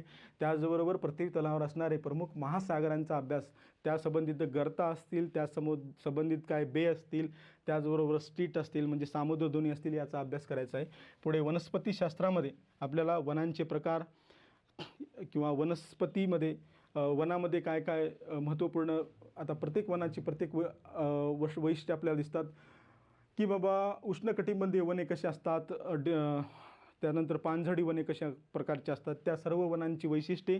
आणि आपल्याला यामध्ये थोडक्यात म्हणजे आपण म्हणतो हा टॉपिक इन्व्हायरमेंटशी कोरिलेट करू शकतो, ज्यामध्ये आपण बायोडायव्हर्सिटी देखील पाहू शकतो. त्याचबरोबर मानवी भूगोलाचा विचार केला तर आपल्याला प्रिव्हियस इयर क्वेश्चन पेपरचं ॲनालिसिस केल्यावर आपल्याला यामध्ये सेटलमेंटवर प्रश्न येताना दिसतात, आपल्याला याचा अभ्यास करायचा आहे. त्यानंतरचा भाग म्हणजे जगाचा भूगोल. आता जगाचा भूगोलाचा प्रिसाईज सांगायचं गेलं तर बघा, जगाच्या भूगोलावर फॅक्ट्स रिलेटेड प्रश्न येतात, ज्यामध्ये जोड्या लावा असतील किंवा इतर रिकाम्या जागा भरा टाईप क्वेश्चन येतात, ज्यामध्ये ते काय विचारतात, अमुक अमुक पठार कुठे आहे आणि ती पर्वतरांग कुठे आहे, त्या संबंधित देश, त्या संबंधित खंड, तसंच महत्त्वपूर्ण नद्या व सरोवरावर प्रश्न येतात. वाळवंट, तो वाळवंट कोणत्या देशात आहे, त्याचबरोबर त्या संबंधित खंड कोणता आहे, यावर आपल्याला प्रश्न विचारतात. त्यानंतर महासागर व समुद्र, जगभरातील प्रमुख महासागर आणि त्या संबंधित असणारे समुद्र, यावर आपल्याला प्रश्न विचारतात. यामध्ये मोर ऑर लेस काय फॅक्च्युअल क्वेश्चन येताना आपल्याला दिसतात आणि याचा व्यवस्थित अभ्यास केला तर यामध्ये आपल्याला पैकीच्या पैकी मार्क्स येऊ शकतात. त्यानंतरचा टॉपिक म्हणजे भारताचा भूगोल, यावर मोठ्या प्रमाणात प्रश्न येतात, ज्याला आपण जॉग्राफी ऑफ इंडिया म्हणतो. आता भारताच्या भूगोलाचा विचार केला तर बघा, आपल्याला प्राकृतिक भूगोलावर खूप मोठ्या प्रमाणात प्रश्न येतात, ज्यामध्ये ते काय विचारतात बघा, महत्त्वपूर्ण पर्वतरांगा असतील, त्यानंतर भारताची प्राकृतिक विभागणी, उत्तरेकडे हिमालयीन रांगा असतील, खाली द्वीपकल्पीय भारत, इकडे वेस्टर्न घाट, ईस्टर्न घाट, नॉर्थ ईस्ट हिमालय किंवा इकडे थारचे वाळवंट, अशा प्रकारे आपण भारताच्या प्राकृतिक भूगोलाचा अभ्यास करायचा आहे. त्यानंतर भारतीय उपखंडामध्ये महत्त्वपूर्ण नद्या आहेत. तर आता नद्यांचा विचार केला तर आपल्याला बघा PYQने एक गोष्ट समजते की आयोग वारंवार सिंधू नदीवर प्रश्न विचारतो, ज्यामध्ये सिंधू नदीच्या उपनद्या असतील, सिंधू नदीच्या उपनद्यांचा उत्तरेकडून दक्षिणेकडे क्रम लावा असेल, यावर आपल्याला वारंवार प्रश्न देतात, किंवा त्या नद्यावर असणारे सरोवरे. त्याचाच भाग म्हणून पुढे आपल्याला ब्रह्मपुत्रा, गंगा, गोदावरी, कृष्णा, कावेरी, महानदी यासारख्या नद्या आणि त्यांच्या उपनद्यांचा देखील अभ्यास करायचा आहे. त्यानंतर भारताचं क्लायमेट आपल्याला अभ्यास करायचं आहे, ज्यामध्ये हवामान म्हणू शकतो. इंडियन क्लायमेट आपण म्हटलं तर मान्सून टाईपचे आहे. मग मान्सूनची प्रक्रिया काय आहे, मान्सून कशा प्रकारे भारतात आगमन करतो, त्यानंतर निर्गमन करतो, त्याचबरोबर मान्सूनचा भारतीय जनजीवनावर कशा प्रकारचा इम्पॅक्ट आहे, या सर्वांचा अभ्यास करायचा आहे. त्याचबरोबर भारतीय उपखंडामध्ये असणारे, विशेषतः भारतामध्ये असणाऱ्या ऋतूंचा देखील आपल्याला यामध्ये अभ्यास करायचा आहे. त्यानंतर मृदा आणि मृदेची धूप, यामध्ये मृदेचे प्रकार असतील. त्यानंतर मानवी आणि नैसर्गिक घटकामुळे आपल्याला मृदेची धूप होताना दिसते, त्याचा देखील अभ्यास करायचा आहे. त्यानंतरचा टॉपिक म्हणजे वनसंपत्ती आणि कृषी, वनांचे प्रकार अभ्यास येते आणि कृषीविषयी आपल्याला पिकाची थोडी बहुत माहिती असणे गरजेचे आहे, ज्यामध्ये आपण विशिष्ट रिजनमध्ये कोणकोणती महत्त्वपूर्ण पिके येतात, त्यांचं प्रोडक्शन कशा प्रकारे होतं याचा अभ्यास करायचा आहे. त्यानंतर आर्थिक भूगोल, यामध्ये आपण खनिज संपत्ती किंवा ऊर्जा यासारख्या टॉपिकचा अभ्यास करू शकतो. त्यानंतर लोकसंख्या. आता लोकसंख्येचा विचार केला तर लोकसंख्या हा टॉपिक ओव्हरलॅपिंग होताना आपल्याला दिसतो. लोकसंख्या हा आपल्याला भारताच्या भारताच्या भूगोलामध्ये, त्यानंतर महाराष्ट्राच्या भूगोलामध्ये आणि इकॉनॉमिक्समध्ये देखील आपल्याला लोकसंख्येवर प्रश्न येतात. त्यामुळे लोकसंख्या हा टॉपिक कुठेतरी एका ठिकाणी व्यवस्थित करायला पाहिजे. त्यानंतर बघा, भारत हा विविधतेने नटलेला आहे. विविध राज्यांचं आपलं आपलं वैशिष्ट्य आहे. विविध राज्यांचे आपले सण आहेत, उत्सव आहेत, नृत्य आहेत, याविषयी आपल्याला थोडक्यात माहिती असणे गरजेचे आहे. आणि इतरमध्ये आपण जो मिसलेनियस टॉपिक आहेत त्याला यामध्ये इन्क्लूड करू शकतो. त्यानंतरचा टॉपिक म्हणजे महाराष्ट्राचा भूगोल. महाराष्ट्राच्या भूगोलाचा विचार केल्यावर आपल्याला असे दिसून येते PYQ की बाबा महाराष्ट्रामध्ये फिजिकल जॉग्राफीवर खूप क्वेश्चन येतात. महाराष्ट्राच्या प्राकृतिक रचनेवर, म्हणजे ज्यामध्ये डोंगर रांगा, त्याचबरोबर महाराष्ट्रातील महत्त्वपूर्ण नद्या. आता आपल्याला माहिती आहे की डोंगर रांगांना विलग करणाऱ्या महत्त्वपूर्ण नद्या आहेत. त्यांचा उत्तरेकडून दक्षिणेकडे क्रम असेल, दक्षिणेकडून उत्तरेकडे असेल. त्याचबरोबर महाराष्ट्रातील प्रमुख पर्वत शिखरावर प्रश्न आपल्याला येताना दिसून येतो. त्याचबरोबर महाराष्ट्रातील नदी प्रणाली असेल, ज्यामध्ये महत्त्वपूर्ण नद्या गोदावरी, कृष्णा, त्याचबरोबर भीमा असेल. त्या उत्तरेकडचा विचार केला तर नर्मदा, तापी आणि त्या महत्त्वपूर्ण नद्यांच्या उपनद्या, त्या नद्यांची संगमस्थळे यावर देखील आपल्याला प्रश्न विचारतो. त्यानंतर आयोग पुढे मृदेचे प्रकार, वनांचे प्रकार, वनांशी संबंधित वनस्पतीच्या प्रजाती, त्यामध्ये आढळणारे प्राणी याचा अभ्यास करायचा आहे. पुढे लोकसंख्येचा आपल्याला कुठेतरी मी म्हटल्याप्रमाणे एका ठिकाणी अभ्यास करायचा आहे, ज्यामध्ये सेक्स रेशिओ असेल, म्हणजे लिंग समानता. पुढे त्यानंतर आपल्याला घनता, त्यानंतर पुढे कुठेतरी आपल्याला साक्षरता यासारख्या महत्त्वपूर्ण बाबीचा अभ्यास करायचा आहे, ज्यामध्ये आयोग असेंडिंग ऑर्डर, डिसेंडिंग ऑर्डरमध्ये जिल्ह्याची रचना विचारतो. त्यानंतर आर्थिक भूगोल, ज्यामध्ये ऊर्जा असेल, खनिजे असेल, या सर्वांचा अभ्यास करायचा आहे. त्यानंतर सेटलमेंटवर आपल्याला प्रश्न विचारतो. वसाहतीचे प्रकार काय आहेत, त्या वसाहती कोणत्या प्रदेशामध्ये आढळतात, यावर देखील आपल्याला प्रश्न विचारतो आयोग. अशा प्रकारे आपण भूगोलाचा थोडक्यात डिकोड करण्याचा प्रयत्न केला. त्यानंतर पर्यावरणाचा विचार केला तर आपल्याला 5 क्वेश्चन, म्हणजे हा 10 मार्काला हा टॉपिक आहे. आणि पर्यावरणाचा व्यवस्थित अभ्यास केला तर आपल्याला यामध्ये देखील पैकीच्या पैकी मार्क्स येणार. आपल्याला यामध्ये कोणीच रोखू शकणार नाही. बघा, आता पर्यावरणाचा विचार केला तर सुरुवातीचा टॉपिक म्हणजे पर्यावरण, पारिस्थितिकी आणि परिसंस्था. यामध्ये काहीच नाही. बघा, बेसिक कन्सेप्ट विचार, इकोसिस्टीम काय, इकोटोन काय, फूड वेब काय, फूड चेन काय, याबद्दल बेसिक गोष्टी आपल्याला माहीत असणे गरजेचे आहे. त्यानंतरचा महत्त्वपूर्ण टॉपिक्स म्हणजे जैवविविधता. आता जगातील जे मेगा बायोडायव्हर्सिटी कंट्री आहेत त्यामध्ये भारताचा गणना होती. बघा, त्यामध्ये भारतामध्ये कोणकोणते हॉटस्पॉट आहेत, भारतामध्ये प्रमुख बायोस्फिअर रिझर्व कोणते आहेत, वाईल्ड लाईफ सँक्च्युरी कोणते आहेत, नॅशनल पार्क कोणते आहेत, टायगर रिझर्व कोणते आहेत, याची थोडक्यात आपल्याला माहिती असणे गरजेचे आहे. त्याचबरोबर महाराष्ट्राची देखील त्या दृष्टिकोनातून अभ्यास करायचा आहे. आता मानवीय आणि भौगोलिक घटनामुळे काय होतं, पर्यावरणाची अवनती होते. बघा, त्यामुळे काय होतं, अलीकडे जीवनाचा दर्जा खालावत आहे. त्याचबरोबर पर्यावरणाचा देखील कुठेतरी दर्जा आपल्याला खालावताना दिसून येतो. त्या सर्वांचा अभ्यास करायचे. त्याचबरोबर आपल्याला हवामान बदल, ज्याला आपण ग्लोबल वॉर्मिंग असे म्हणतो, ज्यामध्ये ग्रीन हाऊस इफेक्टसारखे परिणाम आपल्याला दिसून येतात, ज्यामध्ये ग्रीन हाऊस इफेक्टला कारणीभूत असणारे कोणकोणते वायू आहेत, या सर्वांचा अभ्यास आपल्याला करायचा आहे. त्यानंतरचा भाग म्हणजे बघा, आता एवढ्यावर काहीतरी उपाय निघायला पाहिजे म्हणून सरकार काय करतं, विविध धोरणे आणि कायदे राबवते. या कायद्यांचा, धोरणांचा देखील अभ्यास करायचा आहे. त्याचबरोबर पर्यावरणातील सर्वात महत्त्वाचा घटक म्हणजे प्रदूषण, ज्यामध्ये आपल्याला हवा प्रदूषण, जल प्रदूषण आणि वायू प्रदूषण अभ्यासायचं आहे. आणि त्या प्रदूषणात कारणीभूत कोणकोणते घटक आहेत, या देखील गोष्टीचा अभ्यास करायचा आहे.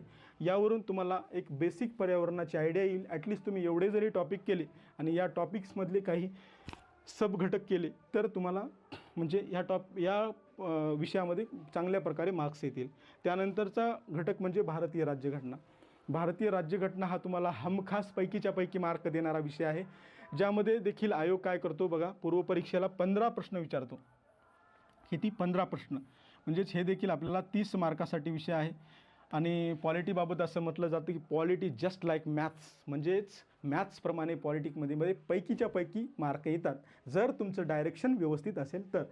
तर यामध्ये पहिला टॉपिक्स म्हणजे आपण घटना निर्मिती आणि घटनेची वैशिष्ट्ये. घटना निर्मितीमध्ये आपण सुरुवातीला संविधान सभेची रचना, त्यानंतर भारतीय स्वातंत्र्य कायद्यामुळे काय बदल झाले, त्यानंतर या टॉपिक्समध्ये महत्त्वपूर्ण डेट्स आपल्याला आयोग वारंवार विचारतो त्या करायच्या आहेत. त्यामध्ये आपण म्हणू शकतो की बाबा कॉन्स्टिट्यूशन असेंब्ली, मग अध्यक्ष कधी आली, त्यानंतर उद्दिष्टाचा ठराव कधी आला, त्यानंतर शेवटच्या राज्यघटनेवर शेवटी स्वाक्षऱ्या केव्हा झाल्या, या बाबतीत सर्व काही फॅक्च्युअल डाटा करायचा आहे. त्याचबरोबर आपल्याला राज्यघटनेच्या वैशिष्ट्यांचा देखील व्यवस्थित अभ्यास करायचा आहे.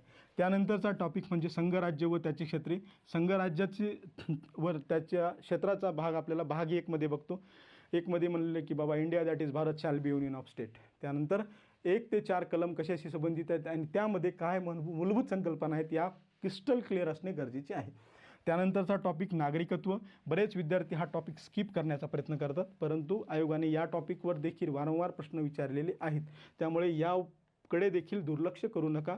त्याचा समावेश भाग 2 मध्ये असताना दिसून येतो. त्यानंतरचा टॉपिक्स म्हणजे मूलभूत हक्क, ज्याला आपण फंडामेंटल राईट्स म्हणतो. फंडामेंटल राईट्सवर देखील वारंवार प्रश्न येतात, ज्यामध्ये सुरुवातीला आपल्याला त्याचे वैशिष्ट्य अभ्यास येतील. फंडामेंटल राईट्सशी संबंधित कोणकोणती महत्त्वपूर्ण कलमे आहेत, त्या कलमांचे काय अपवाद आहेत याचा अभ्यास येथे करायचा आहे. त्याचबरोबर त्या संबंधित काही केस लॉज आहेत त्यांचा देखील अभ्यास करायचा आहे. त्यानंतरचा टॉपिक राज्य धोरणाची मार्गदर्शक तत्त्वे, त्याला आपण शॉर्ट फॉर्ममध्ये DPSP directive principle of state policy असे देखील म्हणतो. त्यामध्ये त्याची वैशिष्ट्ये काय, त्या संबंधित कोणकोणती कलमे आहेत. त्यानंतर याची आपण काय केली होती, गांधीवादी, समाजवादी, लिबरल, इंटेलेक्च्युअल अशी विभागणी केलेली आहे आणि यामध्ये विविध घटना दुरुस्त्या केल्या, ज्यामध्ये 42वी घटनादुरुस्ती असेल, 44वी असेल, 86वी घटनादुरुस्ती असेल, त्यानंतर 97वी घटनादुरुस्ती असेल. या विविध घटनादुरुस्तीच्या माध्यमातून काही नवीन DPSP ॲड केलेले, त्याचा देखील आपल्याला काय करायचा आहे, अभ्यास करायचा आहे. त्यानंतर सुरुवातीला आपल्या राज्यघटनेत मूलभूत कर्तव्यांचा समावेश नव्हता, पुढे कोणत्या समितीनुसार स्थापन झाली, त्या संबंधित घटनादुरुस्ती, किती मूलभूत कर्तव्य आहेत, नवीन कोणतं मूलभूत कर्तव्य ॲड केलं, या सर्वाचा अभ्यास करायचा आहे. त्यानंतरचा टॉपिक्स म्हणजे आणीबाणी. यामध्ये आणीबाणीचे महत्त्वपूर्ण प्रकार, सुरुवातीला राष्ट्रपती राजवट असेल, त्यानंतर राष्ट्रीय आणीबाणी असेल, आर्थिक आणीबाणी असेल, या सर्वांचा अभ्यास आपल्याला आणीबाणीमध्ये करायचा आहे. त्यानंतरचा टॉपिक म्हणजे केंद्र राज्य संबंध. केंद्र आणि राज्याचे संबंध, प्रशासकीय, राजकीय, आर्थिक संबंध कसे आहेत याचा अभ्यास करायचा आहे. त्याचबरोबर वैधानिक परिषदा असतील, आंतरराज्यीय विवाद असतील, याविषयी आपल्याला अभ्यास करायचा आहे. त्यानंतरचा टॉपिक्स म्हणजे राष्ट्रपती, उपराष्ट्रपती, ज्यावर आपल्याला वारंवार प्रश्न येतात. राष्ट्रपतीच्या निवडणुकीची पद्धत, त्या निवडणुकीत कोण भाग घेतात, त्यांची पात्रता, त्यांचा कालावधी, त्यांचे अधिकार, कार्य, त्यांचे विशेष अधिकार काय आहेत, याचा सर्वांचा अभ्यास आपल्याला करायचा आहे. त्याचप्रमाणे उपराष्ट्रपतीचा देखील आपल्याला अभ्यास करायचा आहे. त्यानंतरचा भाग म्हणजे पंतप्रधान व मंत्रिमंडळ. पंतप्रधानासंबंधित कोणकोणती कलमे आहेत, मंत्रिमंडळ आणि राष्ट्रपतीच्या दरम्यानची जी मीडियम ऑफ कम्युनिकेशन म्हणून पंतप्रधान कशी भूमिका निभावतो, याचा देखील आपल्याला अभ्यास करायचा आहे. त्यानंतर मंत्रिमंडळाची रचना, ज्यामध्ये कॅबिनेट मंत्री असतील, राज्यमंत्री असतील आणि इतर मंत्री असतील, त्याचा अभ्यास करायचा आहे. पुढे प्रिलिमसाठी सर्वात महत्त्वपूर्ण टॉपिक म्हणजे संसद, ज्यामध्ये आपल्याला माहीत आहे की राष्ट्रपती, लोकसभा आणि राज्यसभेचा समावेश होतो. मग संसदेची रचना कशा प्रकारची आहे, त्याचबरोबर लोकसभेचं कामकाज कसं चालतं, राज्यसभेचं कामकाज कसं चालतं, त्याचे प्रिसाइडिंग ऑफिसर कोणते आहेत, संसदेची कोणती महत्त्वपूर्ण कार्य आहेत, या सर्वांचा अभ्यास आपल्याला डिटेल्ड करणे गरजेचे आहे. त्यानंतरचा टॉपिक सर्वोच्च न्यायालय. सर्वोच्च न्यायालयासंबंधित कलमे, सर्वोच्च न्यायालयामध्ये किती जजेस असतात, सरन्यायाधीशाची नियुक्ती कशी होती, कॉलेजियम पद्धत काय आहे, सर्वोच्च न्यायालयाचं स्वातंत्र्य काय आहे, त्याचं ज्युरिडिक्शन काय आहे, या सर्वाचा अभ्यास करायचा आहे. त्यानंतरचा टॉपिक म्हणजे ज्यावर वारंवार प्रश्न विचारले आहेत, न्यायिक पुनर्विलोकन, म्हणजेच आपल्याला काय म्हणतात, न्यायिक पुनर्विलोकन, न्यायालयीन सक्रियता, ज्याला आपण ज्युडिशियल ॲक्टिव्हिजम म्हणतो. त्यानंतर PIL, जनहित याचिका, या संकल्पना काय आहेत. न्यायिक पुनर्विलोकन काय आहे बघा, की संसद एखादी कायदा करते, न्यायालय ते कायदा व्हॅलिड आहे का नाही ठरवते, हे न्यायिक पुनर्विलोकन झालं. सक्रियता बी काय कन्सेप्ट आहे, की शासन संस्था जेव्हा एखादी काम करत नाही किंवा त्यामध्ये इफेक्टिव्ह काम करत नाही असं म्हणू शकतो, तेव्हा न्यायालय स्वतः हस्तक्षेप करून ते काम तडीस नेते, त्याला आपण सक्रियता असे म्हणू शकतो. त्याबरोबर PILचा देखील आपल्याला अभ्यास करायचा आहे. या टर्मिनॉलॉजीवर व्यवस्थित अभ्यास करून ठेवा. त्यानंतरचा टॉपिक राज्यपाल.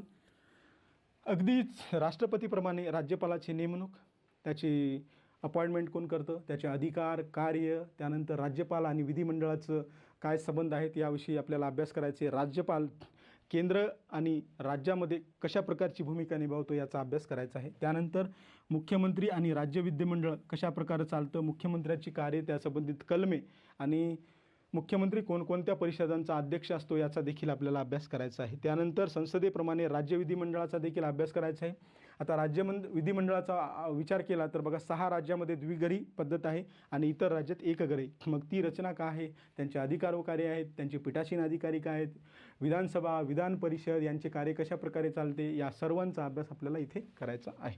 त्यानंतरचा टॉपिक म्हणजे उच्च न्यायालय आणि दुय्यम न्यायालय, त्याचबरोबर लोक अदालतीचा देखील आपल्याला अभ्यास करायचा आहे. उच्च न्यायालय, दुय्यम न्यायालय भारतात एकात्मिक न्यायव्यवस्था आहे. बघा आता एकात्मिक न्यायव्यवस्थेचा विचार केला तर आपल्याला श्रेणी पाहायला मिळते. सुप्रीम कोर्ट, हायकोर्ट आणि सबऑर्डिनेट कोर्ट. मग त्यांची रचना, त्यांचे विविध कलम या सर्वांचा अभ्यास आपल्याला करायचा आहे. त्यानंतर केंद्रशासित प्रदेशाची रचना, त्या संबंधित कलमे, केंद्राचं त्यांच्यावर कशा प्रकारे नियंत्रण आहे, ते राज्यापेक्षा कशा प्रकारचे वेगळे आहेत याचा अभ्यास करायचा आहे. त्यानंतर भारतीय राज्यघटनेमध्ये आतापर्यंत किती घटनादुरुस्ती झाल्या, त्याचबरोबर घटनादुरुस्तीची पद्धत काय आहे, घटनादुरुस्ती बिल कशा प्रकारे मांडलं जातं, राष्ट्रपतीचा काय रोल आहे, जॉईंट सिटिंग असते का नाही, त्याचबरोबर त्याची संमतीची प्रोसेस काय असते, याविषयी आपल्याला डिटेल पाहायचं आहे. त्यानंतर राज्यघटनेमध्ये काही घटनात्मक आणि घटनाबाह्य संस्था, आपल्या त्याला कॉन्स्टिट्युशनल आणि एक्स्ट्रा कॉन्स्टिट्युशनल बॉडीज म्हणतो बघा. मग त्या कोणकोणत्या आहेत, घटनात्मक बॉडीज म्हणजे जसं की फायनान्स कमिशन असेल, इलेक्शन कमिशन असेल, आणि घटनाबाह्य म्हणजे national commission of human rights, state commission of human right, national commission of काय म्हणतो माहिती अधिकार, राष्ट्रीय माहिती अधिकार, राज्य माहिती अधिकार, लोकपाल, लोकायुक्त, याचा अभ्यास आपल्याला इथे करायचा आहे. त्यानंतर राज्यघटनेत काही महत्त्वपूर्ण परिशिष्टे होते, सूची आहेत, कलमे आहेत, यावर आपल्याला फॅक्च्युअल क्वेश्चन येतात, ते देखील करायचं आहे. त्यानंतरचा भाग म्हणजे पंचायत राज, ज्यामध्ये आपल्याला 73 आणि 74वी घटनादुरुस्ती व्यवस्थित करायची आहे. त्यानंतर इतर जे काही मिसलेनियस टॉपिक्स आहेत आपण ते इतरमध्ये करू शकतो. अशा प्रकारे तुम्ही जर व्यवस्थित अभ्यास केला तर राज्यघटनेमध्ये पुरेपूर फायदा होईल. त्यानंतरचा टॉपिक म्हणजे इंडियन इकॉनॉमी, यावर देखील आयोग आपल्याला 15 क्वेश्चन विचारतो, जे 30 मार्कासाठी असतात. आता इतर परीक्षा जसे की कंबाईन असेल किंवा गट ब गट का असेल आणि राज्यसेवा, यामध्ये अर्थव्यवस्थामध्ये काही बेसिक फरक आहे. आता राज्यसेवेचा विचार केला तर डेव्हलपमेंटवर जास्त क्वेश्चन येताना आपल्याला दिसून येतात. यामध्ये फॅक्च्युअल क्वेश्चनपेक्षा कन्सेप्च्युअल क्वेश्चन अधिक असताना दिसून येतात. त्यामुळे राष्ट्रीय उत्पन्नावर जरी क्वेश्चन असला तर आपल्याला कन्सेप्ट विचारतात, ज्यामध्ये GDP का आहे, NDP का आहे, NNP का आहे, त्यानंतर पर्सनल इन्कम का आहे, यावर देखील आपल्याला प्रश्न विचारतात. त्याचबरोबर सेकंड टॉपिक दारिद्र्य आणि बेरोजगारी. दारिद्र्यावर खूप मोठ्या प्रमाणात प्रश्न येतात. दारिद्र्याचे प्रकार काय आहेत, त्यामध्ये आपण म्हणू शकतो रिलेटिव्ह दारिद्र्य का आहे, ॲब्सोल्यूट दारिद्र्य का आहे. त्याचबरोबर काही त्यावर महत्त्वपूर्ण समित्या असतील, ज्यामध्ये तेंडुलकर समिती असेल, त्यानंतर आपली रंगराजन समिती असेल. त्याचबरोबर सरकारने दारिद्र्य निर्मूलनासाठी कोणकोणत्या उपाययोजना केल्या, बेरोजगारीचे प्रकार, यावर देखील आपल्याला प्रश्न विचारताना दिसून येतात. त्यानंतर टॉपिक आर्थिक वृद्धी आणि आर्थिक विकास, यावर देखील काय करतात आयोग प्रश्न विचारतो, ज्यामध्ये तो कन्सेप्ट विचारण्याचा प्रयत्न करतो आणि यावर जनरली बघा जे स्कॉलर्स आहेत त्यांचे मत विचारले जातात. त्यानंतरचा टॉपिक्स म्हणजे मानव विकास, ज्याला आपण ह्युमन डेव्हलपमेंट म्हणतो. यासाठी काही महत्त्वपूर्ण इंडेक्स आहेत, ज्यामध्ये HDI असेल, IHDI असेल, GDI असेल. त्याचबरोबर काही महत्त्वपूर्ण इंडेक्सेस आहेत, याचा सर्वांचा अभ्यास आपल्याला यामध्ये करायचा आहे. त्यांचे निर्देशक काय आहेत बाबा, इंडिकेटर निकष काय आहेत, आणि त्यांची म्हणजेच रेडियस कशा प्रकारे मोजणी केली जाते, 0 ते 12 काही 0 10 या बारीक गोष्टीचा आपल्याला यामध्ये अभ्यास करायचा आहे. त्याचबरोबर त्या इंडेक्समध्ये इंडियाचं काय स्थान आहे याचा देखील आपल्याला अभ्यास करायचा आहे. त्याचबरोबर इंडियाच्या सोबतचे जे शेजारील देश आहेत त्यांचं काय स्थान आहे, आणि जागतिक स्तरावर त्या इंडेक्समध्ये कोण प्रथम आहे आणि कोण शेवटी आहे याचा अभ्यास करायचा आहे. त्यानंतरचा टॉपिक म्हणजे शाश्वत विकास, ज्याला आपण सस्टेनेबल डेव्हलपमेंट होतो. या टॉपिक्सवर आयोग वारंवार प्रश्न विचारतो बघा. त्यामध्ये स्टॉकहोम कॉन्फरन्स असेल, त्यानंतर रिओ डी जानेवारी येथे झालेली अर्थ समिट असेल, त्याचबरोबर SDG, MDG यावर देखील प्रश्न विचारतात. त्यानंतर कृषी आणि जमीन सुधारणा, लँड रिफॉर्मवर आपल्याला आयोगाने बऱ्याचदा प्रश्न विचारलेले दिसून येतात. लँड रिफॉर्म कशा प्रकारे झाले, यावर आपल्याला काय थेरॉटिकल टाईप क्वेश्चन येतो, फॅक्च्युअल क्वेश्चन तितके नसतं. त्यानंतरचा टॉपिक्स म्हणजे लोकसंख्या आणि लोकसंख्या धोरण. ज्याप्रमाणे मी जॉग्राफीचं आपण डिकोड करताना सांगितलं होतं की लोकसंख्या हा ओव्हरलॅपिंग आहे, आपल्याला तो पुढे इकॉनॉमिक्समध्ये देखील पाहायचा आहे. त्यामुळे कुठेतरी लोकसंख्या एका ठिकाणी करा आणि जे लोकसंख्येचे महत्त्वपूर्ण धोरणे आहेत ज्यामध्ये 1876चं धोरण असेल, 2002चं धोरण असेल, ते आपल्याला व्यवस्थित करायचं आहे. त्यानंतरचा टॉपिक बघा, आर्थिक समावेशन आणि सामाजिक समावेशन. यामध्ये बघा गव्हर्नमेंटने आर्थिक एम्पॉवरमेंट करायचं असेल, आर्थिक विकास करायचा असेल तर कशा प्रकारे विविध योजना राबवल्या. सामाजिकमध्ये वृद्ध असेल, बालक असेल, अपंग म्हणजेच आपण त्याला दिव्यांग असे म्हणतो, यासाठी सरकारने कोणकोणत्या स्कीम आणलेल्या आहेत. त्याचबरोबर आर्थिकमध्ये आपण मनरेगासारख्या महत्त्वपूर्ण स्कीम पाहतो, याचा देखील डिटेल्ड अभ्यास करायचा आहे. त्यानंतर बँकिंगवर देखील क्वेश्चन येतात, पण आतापर्यंत एखादा दुसरा क्वेश्चन आपल्याला पाहायला मिळतो जो करंट रिलेटेड आहे. पण बँकिंगवर ज्याप्रमाणे कंबाईनला प्रश्न येतात तसे राज्यसेवेला आपल्याला तितके प्रश्न दिसत नाहीत. हां, चलनवाढ आणि भाववाढ देखील वर प्रश्न येतात. भाववाढीचे कारणे, पुरवठाजन्य कारणे काय, मागणीजन्य कारणे काय, या सर्वांचा अभ्यास आपल्याला यामध्ये करायचा आहे.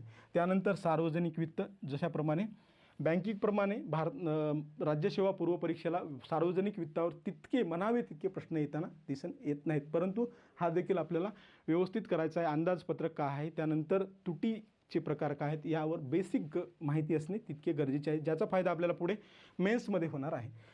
त्यानंतरचा टॉपिक म्हणजे नियोजन आणि पंचवार्षिक योजना. आता नियोजनावर देखील आता आयोग कुठेतरी बेसिक म्हणजेच थेरॉटिकल क्वेश्चन विचारतो. नियोजनाचे उद्दिष्टे काय, नियोजन का राबवले गेले, त्याची वैशिष्ट्ये काय, या सर्वावर प्रश्न येतात. त्यानंतर पंचवार्षिक योजना, आतापर्यंत झालेल्या महत्त्वपूर्ण 12 पंचवार्षिक योजनांचा कार्यकाळ, त्यानंतर त्या कार्यकाळात योजनांचे अध्यक्ष कोण होते, त्यानंतर त्या योजनेमध्ये कोणकोणत्या महत्त्वपूर्ण उपक्रमांची सुरुवात झाली, याचा आपल्याला अभ्यास करायचा आहे. त्यानंतर 1991ला आपण बघतो इकॉनॉमिक रिफॉर्म झाले, ज्याला आपण LPG धोरण म्हणतो, यावर आपल्याला डिटेल्ड अभ्यास करायचा आहे, म्हणजेच आपला प्रश्न चुकता कामा नये. त्यानंतर बघा महत्त्वपूर्ण संस्था, ज्यामध्ये IMF असेल, वर्ल्ड बँक असेल, यासारख्या महत्त्वपूर्ण संस्थांचा आपल्याला अभ्यास करायचा आहे. यामध्ये आपल्याला ॲटलिस्ट बेसिक गोष्टी माहिती असणे गरजेचे आहे. त्यानंतरचा टॉपिक इतरमध्ये आपण मेन्शन करू शकतो.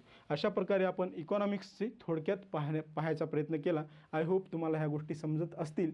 ज्या विद्यार्थ्यांना समजत नाही त्यांनी पुन्हा हा व्हिडिओ पहा.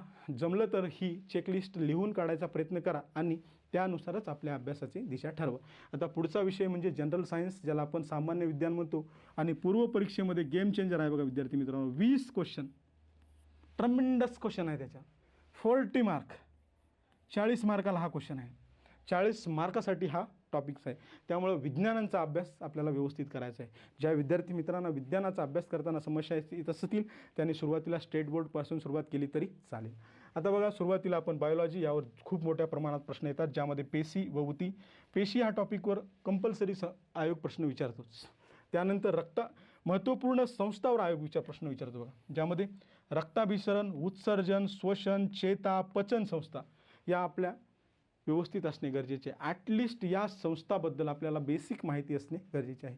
आता अलीकडील PYQचं अनालिसिस केल्यावर आयोग बियॉन्ड रेंज जाऊन क्वेश्चन विचारताना आपल्याला दिसून येतो. परंतु असं होऊ नये की सोपा प्रश्न आला ना आपला चुकला, परंतु आपण काय करायला पाहिजे, हे व्यवस्थित करायला पाहिजे. त्यानंतर याचप्रमाणे प्रजनन संस्था असेल, अस्थिसंस्थेवर एक कंपल्सरी क्वेश्चन आहे, ज्यामध्ये हाडांचे प्रकार असतील. मानवामध्ये किती हाडे आहेत, 306. आता महागच एक विचारलं होतं बाबा, 306 का 206, एकदा चेक करा. त्यानंतर तो मीम्समध्ये देखील आलेला होता, आपल्याला दिसून येतं. त्यानंतर बघा काही महत्त्वपूर्ण ग्रंथी असतील, मानवातील ग्रंथी, संप्रेरके, विकरे, ज्याला आपण ग्लँड्स म्हणतो, हार्मोन्स म्हणतो, एन्झाईम्स म्हणतो. कोणकोणते महत्त्वपूर्ण एन्झाईम्स, ग्लँड आहेत, त्यांचं लोकेशन काय आहे, त्यांचं कार्य काय आहे, त्यामुळे काय काय प्रक्रिया घडतात, याचा देखील अभ्यास करायचा आहे. त्यानंतर ॲनिमल किंगडमचं आपल्याला वर्गीकरण पाहायचं आहे. त्यानंतर वनस्पतीशास्त्राचा व्यवस्थित अभ्यास करायचा आहे. बघा वनस्पतीशास्त्रामध्ये काय करतं आयोग, वनस्पतीवर होणारे महत्त्वपूर्ण रोग, ज्यामध्ये तांदळ असेल, गहू असेल, यावर हमखास प्रश्न येतात, ज्याचा आपल्याला व्यवस्थित अभ्यास करायचा आहे.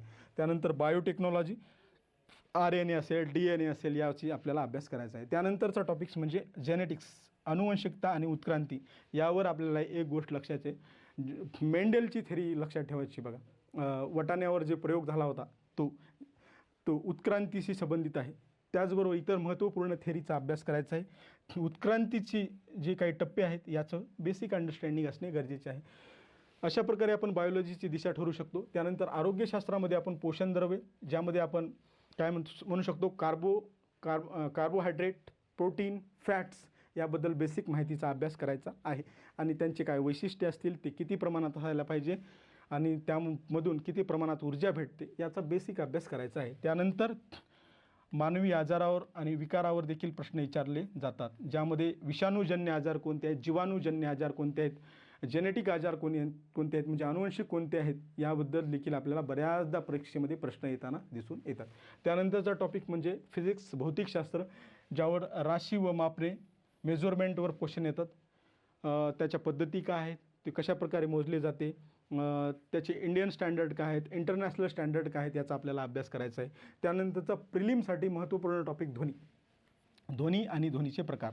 मग ध्वनीच्या वेव्स कसे आहेत, त्यानंतर ध्वनीबद्दल इतर महत्त्वपूर्ण माहिती आपल्याला माहीत असणे गरजेचे आहे, त्याची वैशिष्ट्ये काय आहेत. त्यानंतर ध्वनी कुठून वाहतो, निर्वातातून वाहतो का बाबा, ध्वनीवर परिणाम करणारे घटक काय आहेत, या सर्व बाबीची अभ्यास करायचा आहे. त्यानंतर प्रकाशाबाबत देखील आपल्याला प्रश्न येतात, ते आपल्याला आपल्या पाठ्यपुस्तकाच्या माध्यमातून किंवा ज्या तुम्ही रेफरन्स बुक रेफर कराल त्या माध्यमातून बेसिक कन्सेप्ट क्लिअर करण्याचा प्रयत्न करा. त्यानंतरचा टॉपिक गुरुत्वाकर्षणाचा विचार केला तर गुरुत्वाकर्षण ही व्हॅरी करते बघा. विषुववृत्तावर गुरुत्वाकर्षण जितकं आहे तितकंच ध्रुवावर असेल का, तर नाही. मग त्या बाबतीत संबंधित घटक कोणते आहेत. त्यानंतर आपल्याला पाहू शकतो केंद्रामध्ये कशा प्रकारचं आहे. त्यानंतर लिफ्ट वर जाताना, लिफ्ट खाली येताना, या सर्व बेसिक कन्सेप्ट आपल्याला काय करायचे या टॉपिकमध्ये पाहायचे आहेत. त्यानंतर कार्य आणि ऊर्जा हा देखील घटक अभ्यासायचा आहे.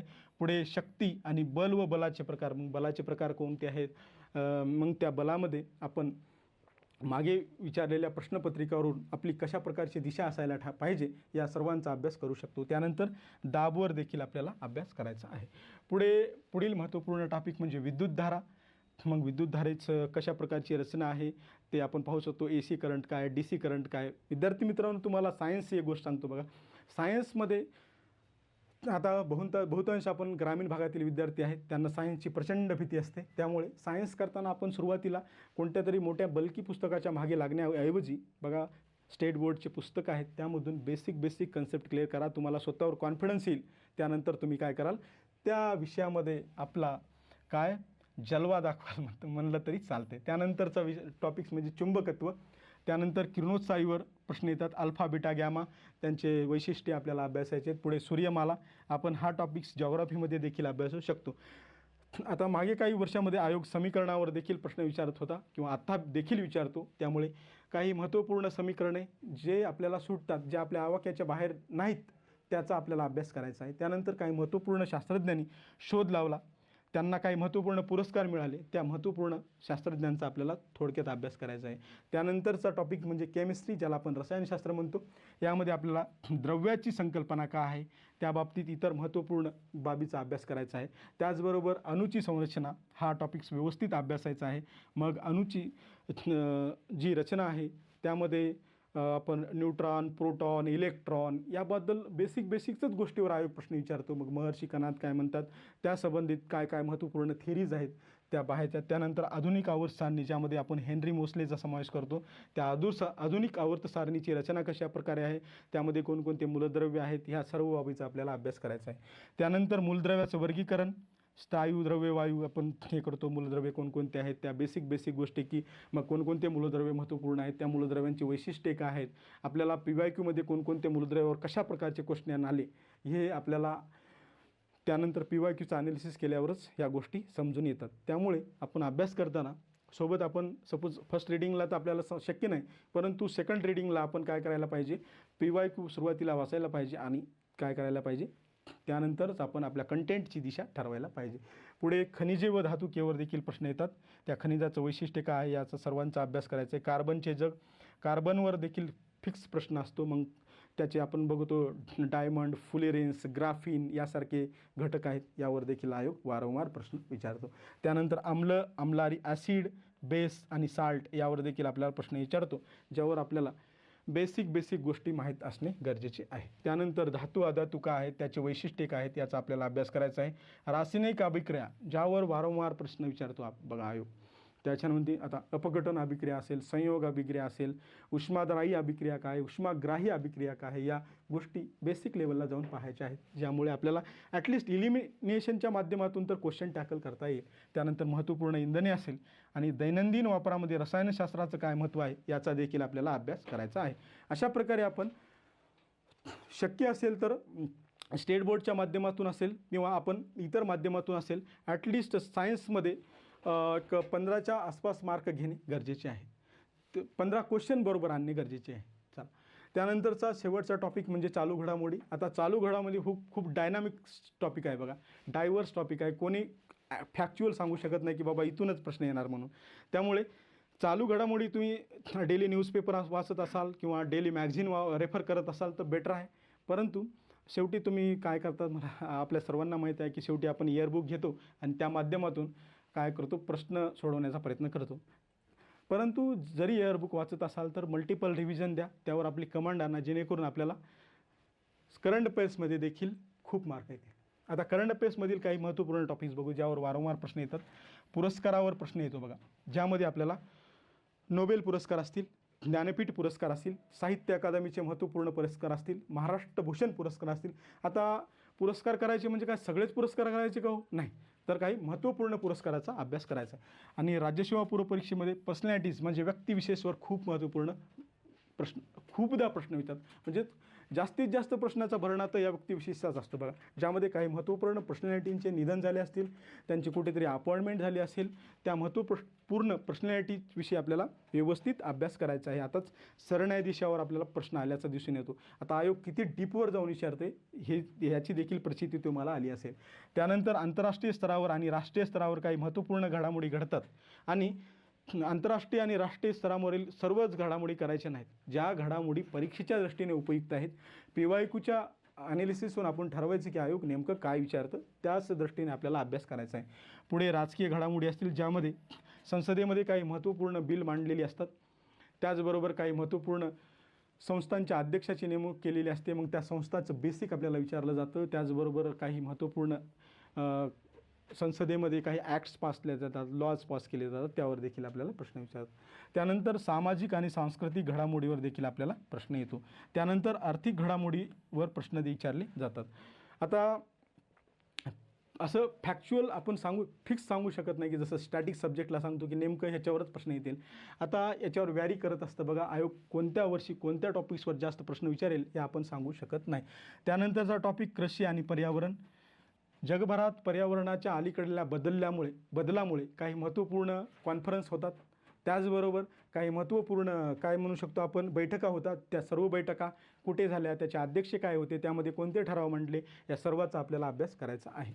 त्यानंतरचा भाग म्हणजे शेवटचा क्रीडा घडामोडी. यामध्ये क्रीडा घडामोडीचा अभ्यास करायचा झाला तर आशियामध्ये होणाऱ्या खूप मोठ्या स्पर्धा असतील, त्याचबरोबर राष्ट्रीय क्रीडा स्पर्धा असतील, त्याचबरोबर ऑलिम्पिकसारख्या स्पर्धा असतील. या स्पर्धांचा व्यवस्थित अभ्यास करणे आपल्यासाठी तितकेच गरजेचे आहे.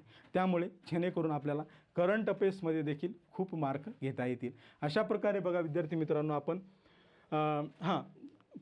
घेता येतील काही महत्त्वपूर्ण टॉपिक्स बघा. आणखी इंडेक्सवर देखील प्रश्न विचारतो बघा आयोग. करप्शन इंडेक्स असेल, हंगर इंडेक्स असेल, SDI असेल, यासारख्या महत्त्वपूर्ण वर्ल्ड इकॉनॉमिक फोरममार्फत राबवले जाणारे काही महत्त्वपूर्ण इंडेक्स असेल, त्यात इंडियाचं स्थान काय आहे आणि जगभरात प्रमुख पहिल्या 3 राष्ट्रांचं स्थान, शेवटच्या 3 राष्ट्राचं स्थान, त्याचे इंडिकेटर आपल्याला माहीत असणे गरजेचे आहे. त्याचबरोबर सरकारच्या विविध योजना सुरू असतात, त्या योजनांचं लॉन्च कधी झालं, त्याची डेट्स, त्यानंतर त्याचं पर्पज, या 2 गोष्टी तर ॲटलिस्ट माहीत असणे गरजेचे आहे. आणि त्याचबरोबर त्या योजनेचे लाभार्थी कोण आहेत हे देखील माहीत असायला पाहिजे. त्यानंतरचा टॉपिक सायन्स टेक्नॉलॉजी, ज्यामध्ये बघा विज्ञान तंत्रज्ञानामध्ये जगभरात आणि भारतामध्ये विविध घडामोडी घडतात. त्याच सर्व बाबींचा आपल्याला अभ्यास व्यवस्थित करायचा आहे. त्यानंतर अवकाश, ज्याला आपण स्पेस म्हणतो, ज्यामध्ये आपण बघतो की बाबा इस्रोकडून विविध रॉकेट्स लॉन्च केलेत, उपग्रह लॉन्च केलेत. त्याचबरोबर नासा असेल, CNS असेल, JAXA असेल, यासारख्या महत्त्वपूर्ण संस्थांनी कोणकोणते उपग्रह लॉन्च केले. त्याचबरोबर अलीकडे विविध जगभरातील विविध देशाच्या संस्था जसं की NASA, ISRO jointly mission launch करत आहेत बघा. मग संयुक्त उपक्रम कोणाचे आहेत या सर्वांचा अभ्यास करायचा आहे. मग त्या उपग्रहाची वैशिष्ट्ये, त्याचे फायदे, या सर्वाचा अभ्यास करायचा आहे. त्याचबरोबर संरक्षण घडामोडीवर देखील प्रश्न विचारतात. आता काही महत्त्वपूर्ण काय असतील, वारफेअर असतील, त्याचबरोबर काही महत्त्वपूर्ण रणगाड्या असतील, बॅलिस्टिक मिसाईल असतील, DRDO याची स्थापना करते, निर्मिती करते. त्याचबरोबर मग कोचिन शिपयार्ड लिमिटेड असेल, माझगाव डॉक असेल, यामध्ये विविध जलतरण नौकाची निर्मिती केली जाते. मग कोणकोणत्या नौका कुठे तयार होतात, या बेसिक गोष्टी आपल्याला माहीत असणे गरजेचे आहे. अशा प्रकारे आपण करंट अफेअर्समध्ये देखील पैकीच्या पैकी मार्क्स घेऊ शकतो. तर विद्यार्थी मित्रांनो, आजच्या व्हिडिओच्या माध्यमातून आपण काय केलं आहे, प्रिलिम पूर्वपरीक्षा म्हणजेच राज्यसेवा पूर्वपरीक्षेसाठी प्रिलिमची आपली रणनीती कशा प्रकारची असावी याचा आपण थोडक्यात विश्लेषण करण्याचा प्रयत्न केलेला आहे. आय होप तुम्हाला ह्या गोष्टी समजत असतील. तर सर्व विद्यार्थी मित्रांनी या सिरीजचा लाभ घ्यावा, इतकीच आपली तळमळीची विनंती आहे. बघा विद्यार्थी मित्रांनो, मला ह्या सिरीज सुरू करण्याचा पहिला सर्वात महत्त्वाचा उद्देश काय होता, तर की बाबा आपल्या विद्यार्थी मित्रांची चूक होऊ नये. पुढे जाऊन 2-3 वर्षानंतर त्यांना कळालं की बाबा मी हे असं करायला पाहिजे होतं, तसं करायला पाहिजे होतं, ह्या चुका कुठेतरी टाळल्या पाहिजे आणि कमीत कमी वेळामध्ये जास्तीत जास्त कसं यश मिळवता येईल यासाठी आपण सर्व मिळून प्रयत्न करू. तर आजच्या सेशनमध्ये इथेच थांबतो. धन्यवाद.